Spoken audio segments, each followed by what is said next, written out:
What's good, y'all? Did you brush your teeth today? If not, I'll fuck with you anyway. And today, I'm bringing y'all the next guide for Dragon Ball Sparking Zero called Know Your Fighters, as you can see on the screen.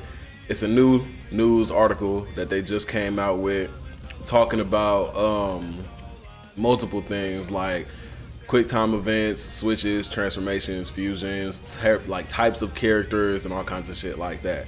So starting off, you see, they say again the roster has over 180 characters, specifically 182, including the pre-order bonus. Now, they say in this article they'll go into details about the characters' fighting styles and unique appearances you can find in the game. On top of that, we'll have a look at special maneuvers that involve the game's roster, such as quick time events, switches, transformations, and fusions. And then right here you can see types of characters, unique looks, and special maneuvers. The most important part of this, I feel like, is types of characters, because here we get to see certain characters that didn't have that title put on them that now we're going to be able to see have that certain type like attached to their name. So they say you can enjoy different play styles in Dragon Ball Sparking Zero depending on the strength and fighting habits of the characters in the original series. Their style is affected by statistics, size, and characters' forms. So that's for sure, confirming the fact that certain characters have different strength levels in certain different areas. Like certain characters might have stronger ki blasts, melee type attacks like the rush blast 2s and shit like that. So it really depends per character, like they said. They say, let's have a look at the different categories of characters you can play in the game. So boom. First, strength. We already knew this was a thing, all the way back when in the fucking Power and Speed trailer. Strength. These characters base most of their gameplay around their heavy strike and powerful blast. Although they might be slower, their raw power will compensate as they will deal high damage to their opponent. I hate that they put a picture of Jiren here for this shit, because he's not slow at all whatsoever. Jiren is like damn near Ultra Instinct speed, if not the fucking same, and he's just as strong. But anyway, some of these characters are so strength oriented that some may not even stagger from ki blast and smash attacks. That shit's insane. I'm hoping they're talking about just giants with that, because if a smash attack doesn't knock away like somebody like Broly that's like normal size, I'm gonna be pretty fucking mad. Based on their statistics, these characters can have two types of specialization: melee and blast. The first one will enhance the damage dealt with rush combos and close combat, while the second implies that the character can rely on blast attack and ki blast to inflict damage. That's pretty cool. The only thing is, I have a problem with this because majority of the game is going to be close up. There's no running away in this game to shoot off ki blast. So I'm pretty sure before the game even comes out, I can assume the meta is going to be close up, melee based characters. Because regardless, every character in the game can like knock you away and do an ult or a super. It just depends which one overall in total does more damage. Like the combo type shit, or like the ki blast when you do knock them away and then use a blast. So I mean, who knows? We're gonna have to see that when the game comes out. But next they have speed.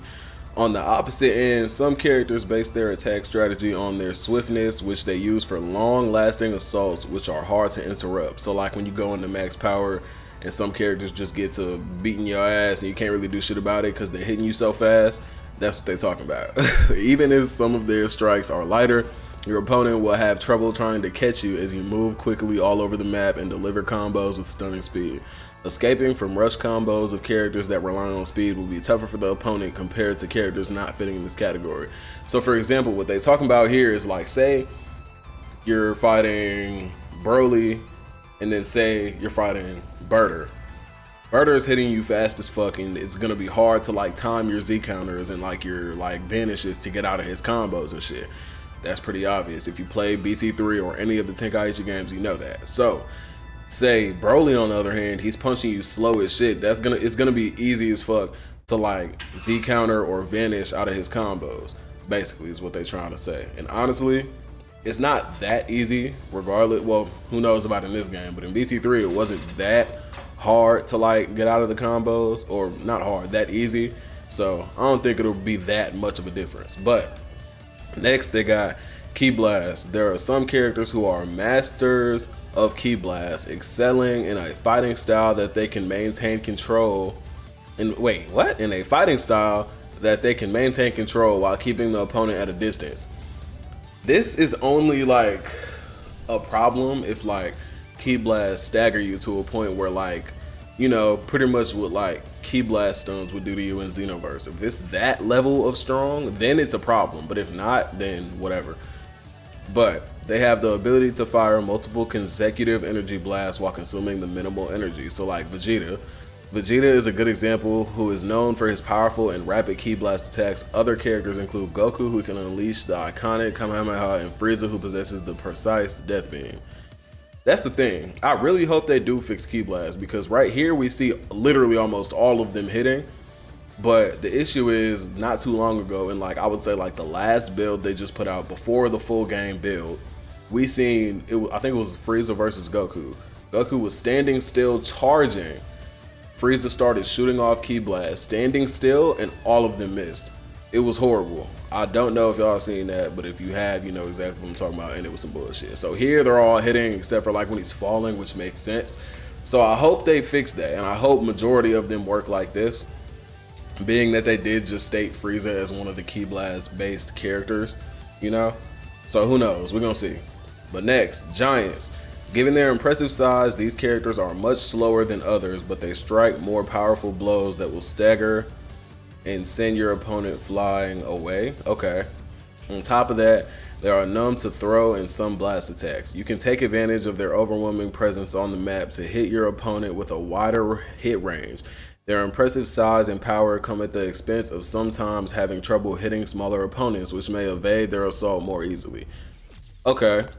So, I mean, Giants, that's, you know, that's like a no-brainer. It's nothing much to talk about there as far as like, you know, you can't hit them with like rush type blast tools and like stagger them with Ki Blast, like just the triangle button, I don't think. But, you know, certain characters of certain like strength levels, like I think in Tenkaichi 3, you had to be like at least Super Saiyan 3 level to stagger a giant with your normal rush combos. So yeah, that's basically the same thing. Nothing too different there. Now androids, this I'm excited for, because I'm not exactly sure how they're gonna do them. It might be a little different from BT3, but who knows. Androids are artificial humans that do not necessarily possess ki. In fact, they cannot charge their ki bar unless their energy reaches the maximum level. Their ki gauge will automatically charge over time or through melee attacks, and it will stop charging once it reaches maximum. So basically what they're saying is like, you know, it'll charge automatically over time, or, you know, with Android 19 right here, you could just like suck up Ki Blast and shit depending on the Android you're playing. So say you're not him, say you're Android 17, that shit will just charge over time, and then when it does get maxed out from that, then you can go into max power. So then the characters that automatically charge to the maximum are Android 13, 16, 17, and 18. On the other hand, Android 19 and Dr. Gero can charge more ki by landing melee attacks, and furthermore, they can absorb the opponent's Ki Blast attacks and some types of Ki Wave Blast. That shit is going to be hard, and I can't wait to see what people do with Dr. Gero specifically, because we seen him in the demo builds and he looked decent. I'm not going to lie. He didn't look ass at all whatsoever. But next, getting towards the end of this, unique look. Try characters with unique looks and distinctions in Dragon Ball Sparking Zero.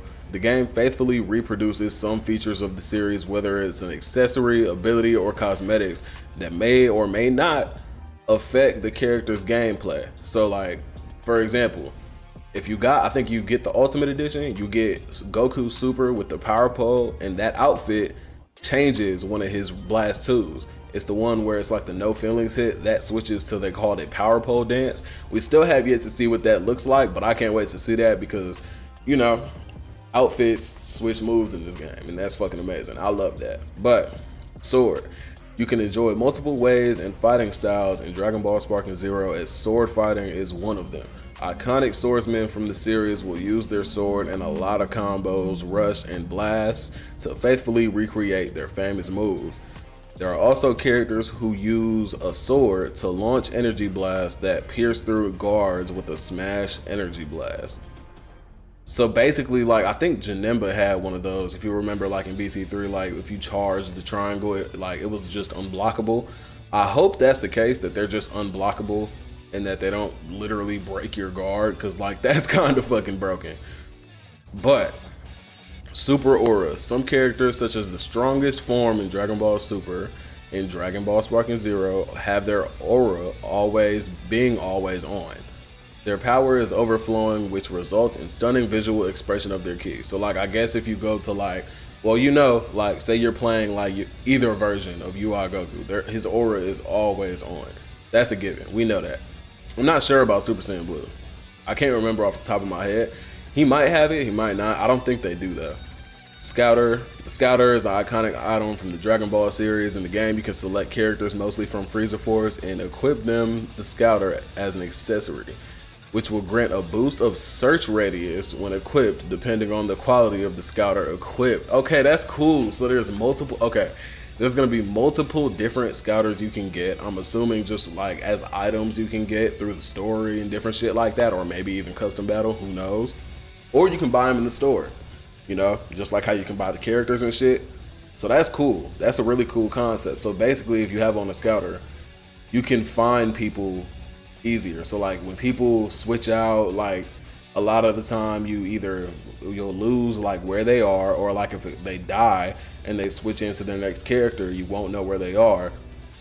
So this is actually really good, because I've seen a lot of gameplay in like, you know, the past builds, not even just the past build, in the full game build, like the character will die, the next one will come in, and they will spend like 30 seconds searching for where they spawned in at. So this is actually going to be really helpful for sure. Is it going to be a game changer like completely? I don't think so. I think it's very situational, because like, you know, say you're like your last character on your last health bar or some shit like that, and you kill his last character, or it's like second to last character, and because you can't see him, he like sneaks up on you and starts a combo that you can't get out of, then you're fucked. But you know, if you have the Scouter, you might be able to prevent that, since you can find them easier. So who knows? With this precious accessory, the players will be able to avoid losing track of their opponent for too long. Okay, so yeah, like I just said, note that damage taken during the battle could result in the destruction of the Scouter. When the Scouter is destroyed, it becomes more difficult to look at the opponent if they're lost from sight. I'm assuming that if the Scouter is like destroyed, it's still better than not having one on. So I mean, that's not that bad, but that's cool as shit, I'm not gonna lie. So battle damage does actually affect your ability to search for your opponent if you have a Scouter on. That's cool. I like that. Unless when the Scouter is broken, if that just completely fucks up your ability to see them, period, that's a little bit of an issue. But ground characters. Like in the Dragon Ball series, some characters cannot fly. Once they jump, they will slowly fall back to the ground, as they cannot remain in the air for a long time compared to flying characters. On the other hand, they are the only ones that are able to run on the ground, so take advantage of their skills and try to get the fight to take place on the ground. Okay, so basically, if you're on a flying character and flying is on, what you want to do is you want to try to stay in the air, because I guess these, you know, non-flying characters, since they have the advantage of being able to run on the ground, they might get more movement options on the ground. You know, like in BC3, how you got that fucking super quick like jump, dash, go back down. You can't do that here, because if you're not a flying character, or if you're a flying character, you can't actually like, I guess, stand on the ground unless flying is off. So who knows, bro? We're gonna see how that works out. Special maneuvers. In Dragon Ball Sparking Zero, you can perform several maneuvers that do not fall under the combo category or the blast attacks category. These gameplay features are numerous and range from the transformation to quick time event sequences. Let's have a look at them and how they bring spotlight on the characters during the fights. Okay, transformations. Select the desired transformation and press up to display transformation panel, then select with X, Y, triangle, or wait, what? Square or triangle, or X or circle. Okay, to perform it during the fight. While using skill counts, once transformed, the statistics of the character will improve. Okay, so you're genuinely like actually gonna hit harder when you transform, which is good. I love that, because, you know, keeps it like anime accurate. I wish they would have had like the classic controls on here too. I'm pretty sure with the classic controls, you just click the stick in and then select it like usual. since it's classic, you know. Fusions can only be used when two characters who can fuse are in your team. Fuse into the character shown on the fusion panel by pressing up L1 or R1 to switch to the transformation panel to the fusion panel. Then select. Okay, so basically, you know, pull up the like transformation panel, and then with R1 or L1, you know, like you switch through the panels and shit. Okay. Once fused, both characters will disappear from your team member screen and be replaced by a single fused character. Note that they cannot go back to normal. So this you want to be strategic with. You probably want to use this towards the end of a fight solely because, like, if you didn't know already, when you fuse, you get like double the health. So like, say you got your two like characters that can fuse, they're both low on health, then you definitely want to fuse, because then that fused character gets like fucking, I think it was like 5 health bars or some shit.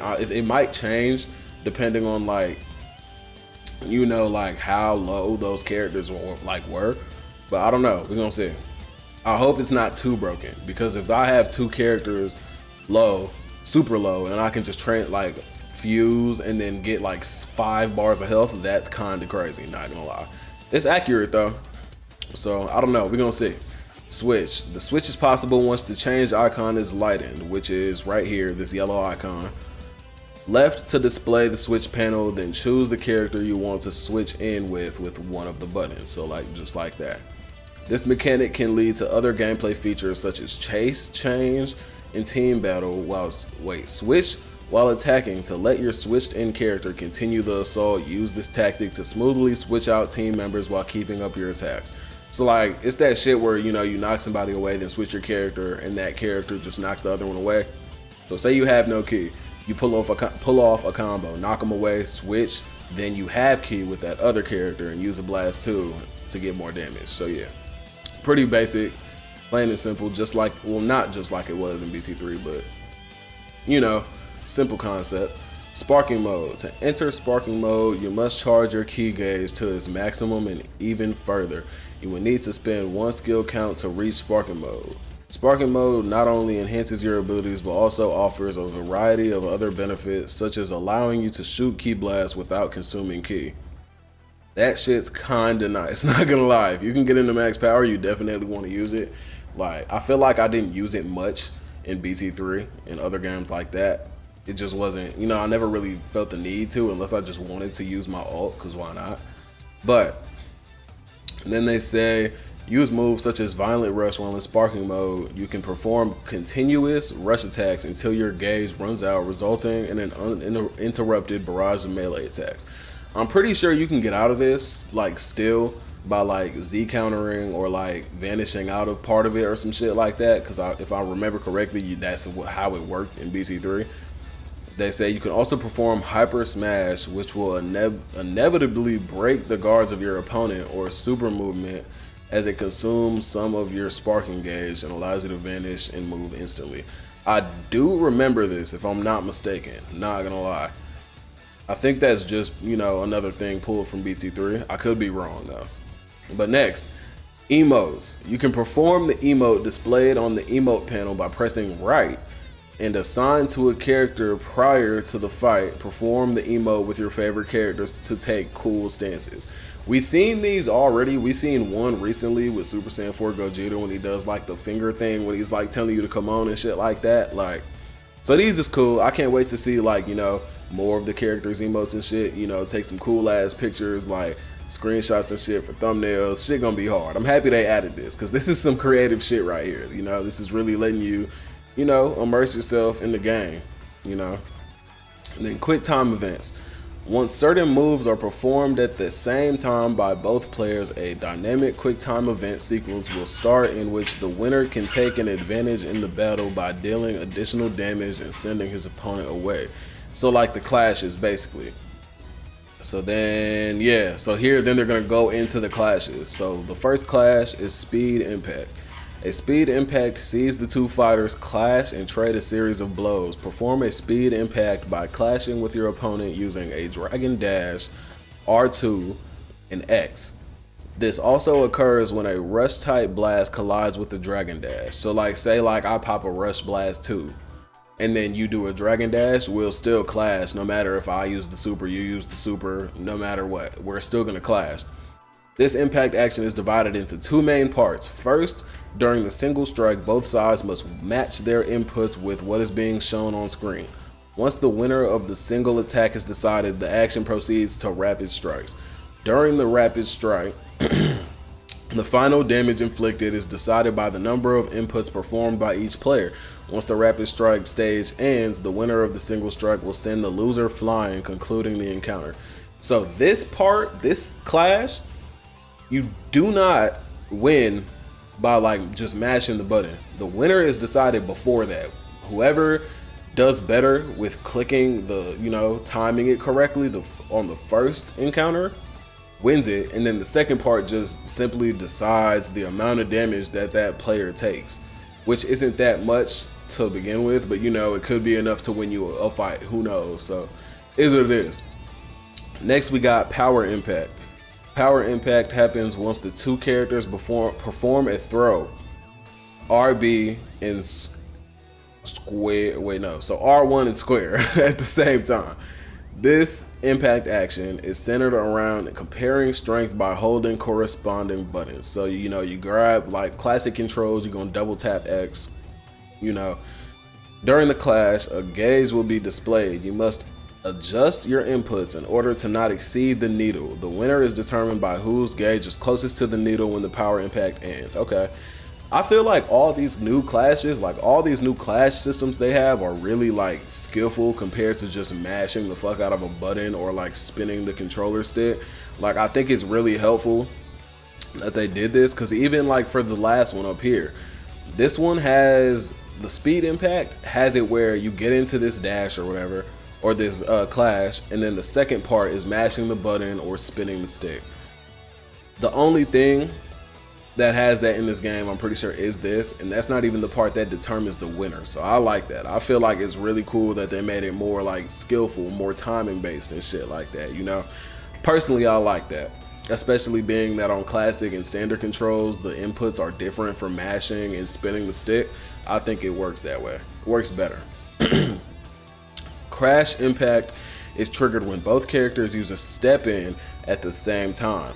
Once the crash impact begins, the two sides will be randomly assigned the roles of attacker and defender. The inputs shown for the attacker and the defender are different, so the players must follow the directions on screen. If the attacker wins the exchange, the defender will take damage. If the defender wins, they will protect themselves. A maximum of 3 exchanges will take place. The first player to win 2 exchanges will knock back the other player. Okay, so that's cool. That's valid. I'm not gonna lie. That's nice. The only thing about this is the fact that it's random of who's attacking or defending is kind of weird. I wish they would have went more into detail about this, because say like, oh, randomly I'm the defender. If I win, I can't damage the other player. Let's see. Okay, Gohan's defending. And then okay, so even if you're defending, you still get to like inflict damage on the other player. That's cool. That's cool. That's not bad at all. I like that. So next, blast impact. Blast impact is an impact action that occurs upon the collision of 2 ranged blast attacks. When a blast impact begins, a meter will be displayed on screen and a gauge on the right side will begin increasing. Pressing will convert the gauge into energy for your blast, affecting whose blast comes out on top. In addition to single button presses, you can increase your power through rapidly tapping the button as well. The winner will deal tremendous damage to his opponent.